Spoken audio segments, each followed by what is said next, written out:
Assalamualaikum warahmatullahi wabarakatuh. Kami dari kelompok 7 dengan materi mitigasi dan adaptasi kebencanaan. Adapun materi yang akan kita bahas hari ini adalah pengertian. Yang kedua ada jenis-jenis bencana. Yang ketiga ada dampak dari bencana. Yang keempat ada langkah-langkah dan upaya. Yang kelima adalah lembaga penanggulangan bencana. Selamat menonton. Assalamualaikum warahmatullahi wabarakatuh. Jadi di video ini kita akan membahas tentang materi mitigasi dan adaptasi kebencanaan.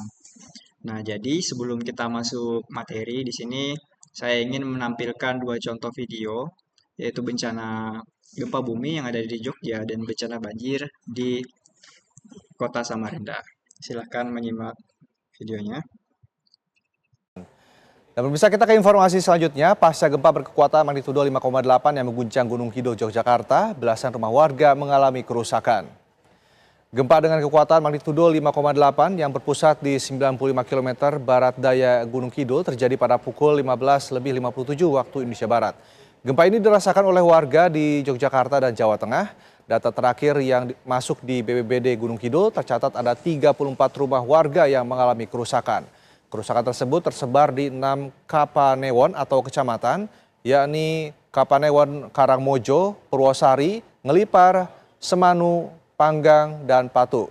Banjir masih merendam sejumlah kawasan di Samarinda, Kalimantan Timur, Senin pagi. Ya, ketinggian banjir bahkan naik hingga 2 meter. Akibat ketinggian banjir yang naik, tim SAR gabungan mengevakuasi sejumlah warga yang sebelumnya tak mau mengungsi. Naiknya ketinggian banjir ini disebabkan meluapnya Sungai Mahakam dan Sungai Karangmumus. Sementara itu, warga khawatir ketinggian banjir masih akan naik bila hujan masih terus terjadi. Dua contoh video mengenai bencana yang ada di Kota Samarinda dan Kota Yogyakarta nanti. Mungkin di sini teman-teman bisa menganalisis perbedaan bencana yang sering terjadi khususnya di Pulau Jawa dan bencana yang sering terjadi di Pulau Kalimantan. Mungkin nanti teman-teman di akhir bisa menganalisisnya. Nah, sebelum itu kita akan melanjutkan materi ya. Di sini kita akan membahas materinya, yaitu dari pertama kita bisa lihat di sini tentang pengertian dari bencana. Nah, apa sih pengertian dari bencana itu sendiri? Nah, bencana merupakan rangkaian peristiwa yang mengancam dan mengganggu kehidupan masyarakat yang disebabkan oleh faktor alam ataupun faktor manusia, sehingga menimbulkan korban jiwa, kerusakan lingkungan, kerugian harta benda, dan dampak psikologi. Kemudian, bencana sendiri itu terbagi menjadi tiga jenis ya, yaitu bencana alam, kemudian bencana non-alam, dan bencana sosial. Nah, di sini kita membahas bencana alam terlebih dahulu. Apa sih bencana alam itu? Jadi, bencana alam adalah bencana yang terjadi secara alamiah, yang lokasi terjadinya itu disebabkan oleh alam itu sendiri. Nah, kemudian contoh jenis bencana yang kedua yaitu bencana sosial. Nah, bencana sosial ini merupakan bencana yang terjadi akibat aktivitas dari manusia itu sendiri. Kemudian bencana yang ketiga ada bencana non-alam. Nah, bencana non-alam ini merupakan bencana yang terjadi tidak ada kaitannya dengan alam, tapi bisa jadi itu bencana terjadi akibat manusia itu sendiri. Nah, bencana alam itu sendiri terbagi menjadi dua. Ada bencana alam geologis dan bencana alam klimatologis. Kemudian yang terakhir itu ada bencana terestrial. Selanjutnya ada contoh bencana non-alam. Nah, contoh bencana dari non-alam itu sendiri yaitu kegagalan teknologi ataupun kecelakaan pesawat ataupun kecelakaan kereta api. Kemudian contoh bencana sosial sendiri. Nah, contoh bencana sosial itu seperti teror, aksi teror, kemudian kerusuhan antar suku dan lain sebagainya. Nah, oke, di sini kita akan membahas materi selanjutnya yaitu persebaran dari bencana alam yang ada di Kota Samarinda. Nah, di sini kita bisa lihat ya, ada infografis banjir Kota Samarinda. Di sini bisa teman-teman lihat penyebab dari bencana itu sendiri. kemudian ada lokasi yang terdampak oleh bencana itu, kemudian jumlah yang terdampak, jumlah jiwa yang terdampak, kemudian rumah yang terdampak, kemudian ada juga ketinggian dari banjir tersebut.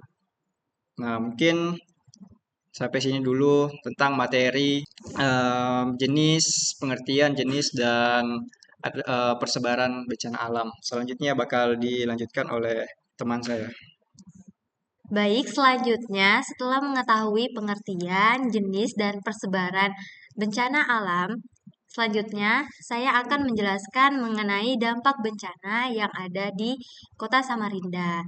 Bencana yang sering terjadi di Kota Samarinda yaitu ada banjir, tanah longsor, dan kebakaran. Baik, di sini saya akan menjelaskan mengenai dampak bencana banjir. Dari segi dampak positif, yang pertama ada peremajaan ekosistem sungai, di mana peremajaan ekosistem sungai dapat dianggap sebagai dampak positif dari bencana banjir karena beberapa alasan, yaitu banjir membawa sedimen dan nutrisi dari daerah hulu yang memperkaya tanah di sepanjang aliran sungai dan mendukung pertumbuhan vegetasi baru. Yang kedua, banjir dapat membersihkan saluran sungai dari bahan pencemaran dan sampah, menciptakan habitat yang lebih sehat bagi flora dan fauna. Dan yang ketiga, membantu mengembalikan keseimbangan ekosistem. Baik, yang kedua, dampak positif yang kedua yaitu pemicu perkembangbiakan dan migrasi hewan, di mana pada saat terjadi banjir dapat memicu regenerasi habitat, menciptakan lingkungan baru yang lebih subur dan aman bagi spesies tertentu. Selanjutnya, dampak positif yang ketiga yaitu pembaruan lahan basah. Manfaat lahan basah seperti yang saya tampilkan yaitu lahan basah di Kutai Timur, Muara Anclong, di antaranya sebagai pengendali banjir, penghambat sedimen, dan penjernih air.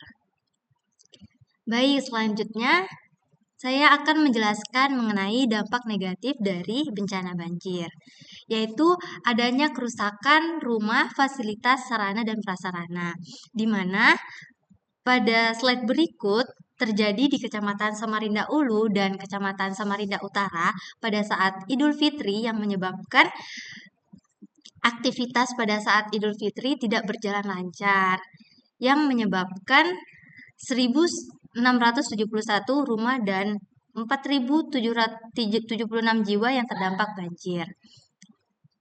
Dampak negatif yang kedua ialah kekurangan air bersih. Pada wilayah Samarinda, di warga Jalan AWS Carani, Gang Pandan, Mekar Dalam, di bagian Samarinda Ulu, hidup di tengah kota yang ramai dan modern. Seharusnya mereka bisa dengan mudah mengakses air bersih, tapi kenyataannya mereka harus berjuang keras untuk mendapatkan setetes air bersih.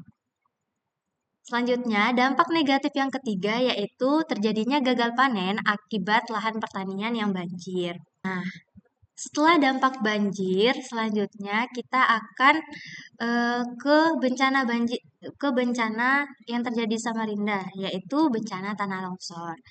Dampak positif dari bencana tanah longsor yaitu meningkatkan kesadaran diri untuk tidak melakukan kerusakan lingkungan. Adanya kesadaran masyarakat untuk tidak menebang pohon sangat penting dalam menjaga kelestarian lingkungan dan mencegah bencana alam.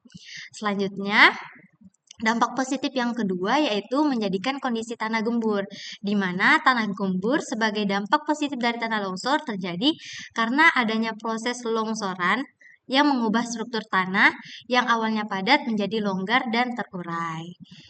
Dampak positif yang ketiga yaitu menjadikan sumber penelitian bagi ilmuwan dan pengembangan teknologi mitigasi bencana alam. Dan untuk dampak negatifnya yaitu bisa dilihat pada slide berikut, yaitu adanya bencana tanah longsor yang terjadi di Kecamatan Samarinda Ilir yang menyebabkan 7 bangunan yang terdampak dan 2 kendaraan motor yang tertimbun akibat curah hujan yang intensitasnya tinggi. Dampak negatif yang kedua yaitu terjadi kerusakan tutupan lahan dan terganggunya keseimbangan ekosistem. Yang ketiga, menjadikan lahan kritis yang terjadi karena kemampuan lahan yang tidak sesuai peruntukannya. Dan bencana yang sering terjadi di Kota Samarinda juga yaitu bencana kebakaran. Dampak negatif dari bencana kebakaran bisa dilihat pada slide berikut yang terjadi di Kelurahan Loa Ipu, Kecamatan Tenggarol, Kutai Kartanegara yang memakan korban jiwa sehingga mengalami luka bakar. Dan dampak negatif yang kedua yaitu dapat merusak bangunan. Bisa dilihat terjadinya kebakaran yang terjadi di Jalan Dr. Sutomo sebanyak 40 rumah dan bangunan yang terjadi kebakaran. Oke, baik, itu saja yang bisa saya sampaikan mengenai dampak bencana yang terjadi di Kota Samarinda, yaitu dampak positif dan dampak negatif. Selanjutnya akan dijelaskan oleh teman saya. Oke, baik untuk materi selanjutnya, yaitu tentang upaya pencegahan dan penanggulangan bencana.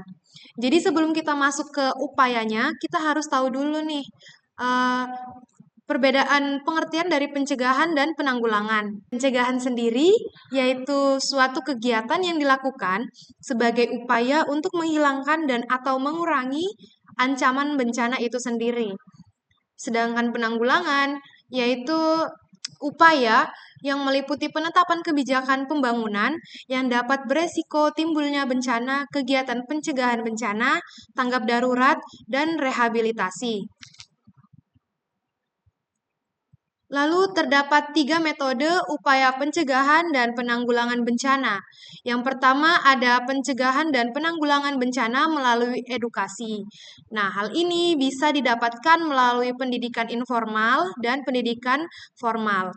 Di pendidikan formal sendiri bisa didapatkan melalui sekolah SD, SMP, ataupun SMA.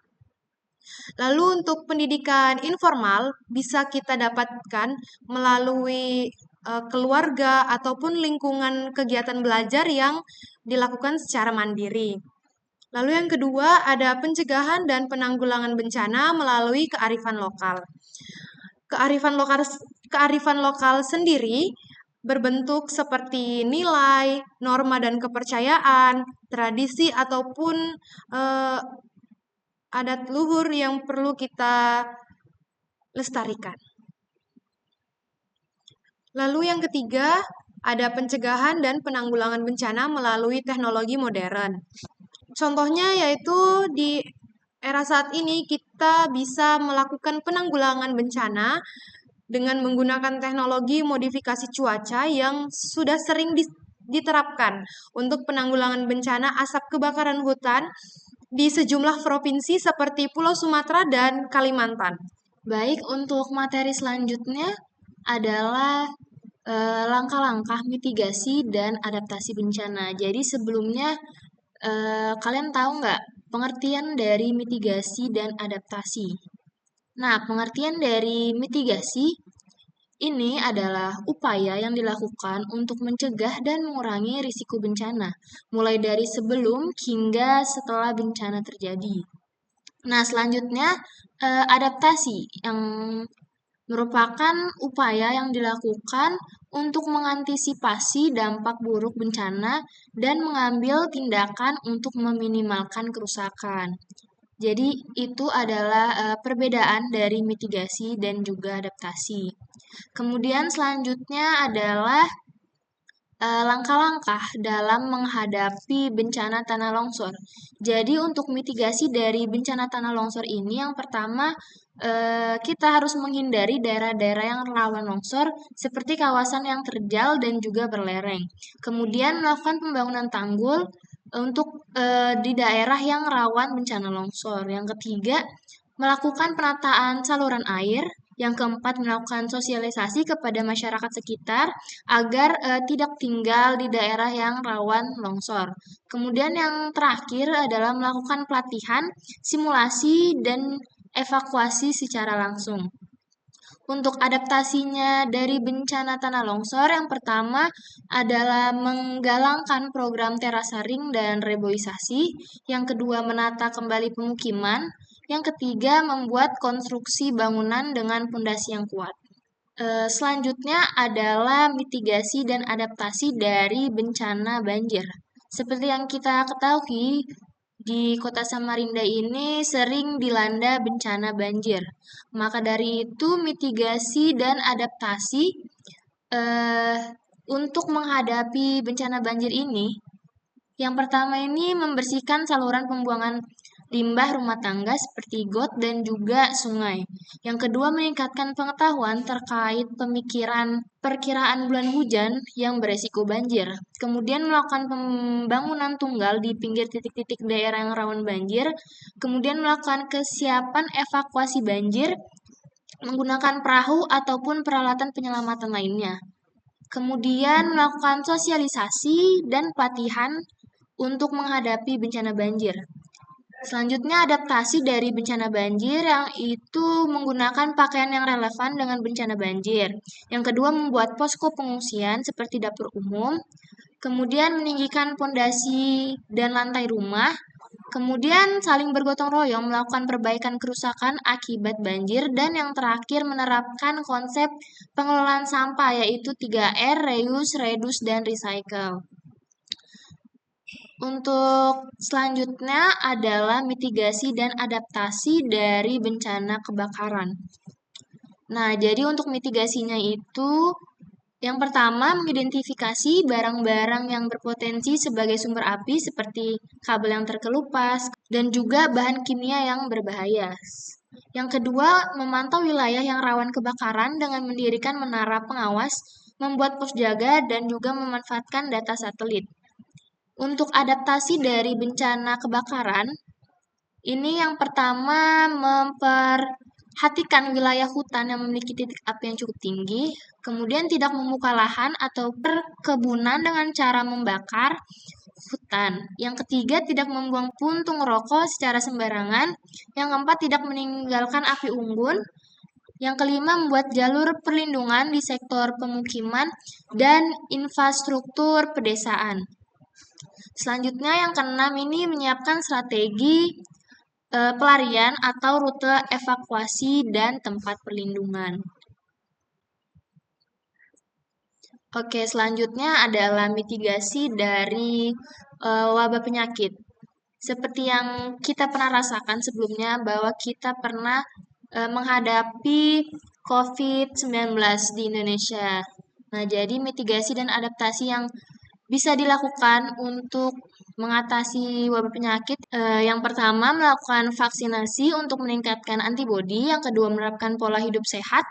Kemudian, tidak berpergian atau mengunjungi tempat-tempat yang memicu sumber penyakit.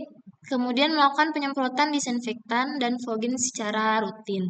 Untuk adaptasi dari wabah penyakit sendiri, yang pertama, menggunakan masker saat bepergian di luar rumah.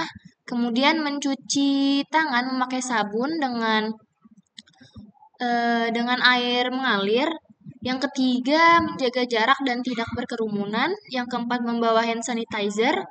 Yang kelima, mengkonsumsi makanan bergizi untuk tetap menjaga imun tubuh.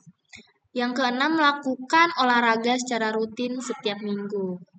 Oke, sekian materi dari langkah-langkah mitigasi dan adaptasi bencana. Untuk materi selanjutnya akan disampaikan oleh teman saya. Oke, materi selanjutnya yaitu lembaga-lembaga yang berperan dalam mitigasi bencana.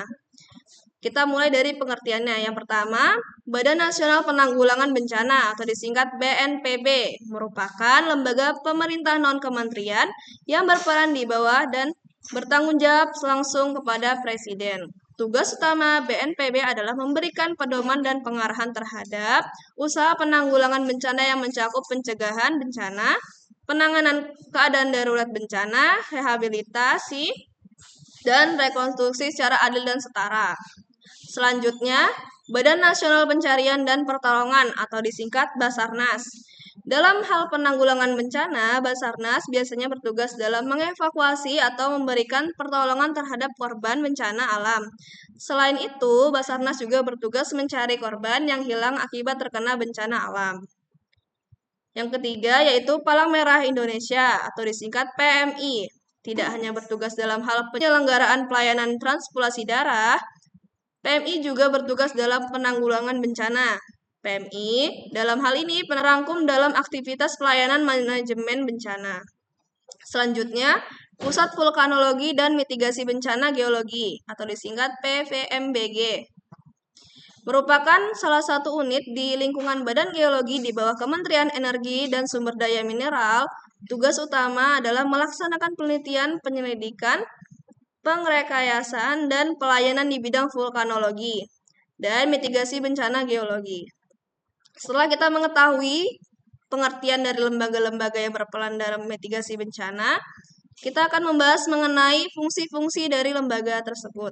Yang pertama, fungsi dari BNPB.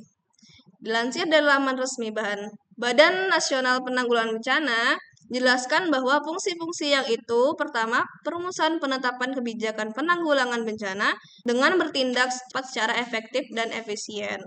Yang kedua, pengordinasian pelaksanaan kegiatan penanggulangan bencana secara terencana, terpadu, dan menyeluruh. Selanjutnya, fungsi dari Basarnas. Yang pertama, perumusan dan penetapan norma, standar, prosedur, kriteria, serta persyaratan dan prosedur perizinan atau rekomendasi penyelenggaraan operasi pencarian dan pertolongan. Yang kedua, perumusan, penetapan, dan pelaksanaan standarisasi siaga, latihan, dan pelaksanaan operasi pencarian dan pertolongan. Fungsi dari PMI. Yang pertama, kesiapsiagaan bencana. Dalam aspek ini, PMI menjalankan program pengurangan resiko terpadu berbasis masyarakat Pertama, merupakan program berbasis masyarakat untuk mendorong pemberdayaan kapasitas masyarakat agar siaga dalam mencegah serta mengurangi dampak dan resiko bencana yang terjadi di tempat tinggalnya.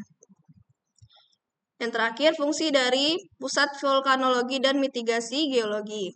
Yang pertama, bidang mitigasi gunung api, memiliki tugas pengamatan, menetapkan status, peringatan dini, serta rekomendasi teknis mitigasi bencana gunung api. Yang kedua, bidang mitigasi gempa bumi dan tsunami, memiliki tugas pelaporan, pemetaan, rekomendasi teknis mitigasi, pemodelan bahaya, serta penyebaran informasi mengenai gempa bumi dan tsunami. Mungkin itu dari fungsi. Sekarang kita mengetahui lokasi-lokasi lembaga yang berperan dalam mitigasi bencana di Kota Samarinda. Selanjutnya ada video mengenai lembaga-lembaga, kurang dipahami bisa mengakses di link tersebut. Nah, gimana nih teman-teman? Sudah paham belum dari materi kita? Sudah. Kalau sudah, Jangan lupa like, komen, share, Dan subscribe, nyalain lonceng notifikasinya ya teman-teman. bye.